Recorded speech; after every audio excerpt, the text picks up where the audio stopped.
Assalamualaikum warahmatullahi wabarakatuh. Asyhadu an la ilaha illallah wa asyhadu anna Muhammadar Rasulullah. Amma ba'du. Dipayun mangga orang sami-sami panjatkeun puji sinareng syukur kehadirat Allah Subhanahu wa taala. Nu mana dina kasempatan ieu urang sadaya tiasa ngumpul dina kaayaan sehat wal afiat. Sholawat miwah salam mugi tetep dilimpahkeun ka junjunan urang sadaya Nabi Muhammad sallallahu alaihi wasallam, tehilap ka keluargana, sahabatna, oge ka urang sadaya salaku umatna.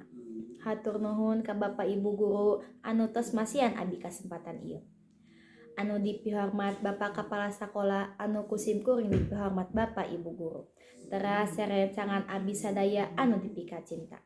Dina ieu kasempatan simkuring bakal ngajelaskeun sakedik ngeunaan sifat sareng kautamaan sabar.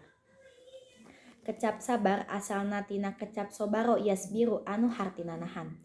Nyepeng kana kecap sabar miboga harti anu jembar, bisa dihartikeun nahan kahayang. Anjeun kudu salawasna deukeut ka Allah, sangkan anjeun bakal dibere kakuatan pikeun sabar jeung meunang ganjaran nu lega. Sakumaha dawuhan Allah dina Quran surat Al-Baqarah ayat 153. Hai jalma-jalma anu iman, maka jadikeun sabar jeung salat teh panolong aranjeun jeung saestuna Allah marengan jalma-jalma anu sabar.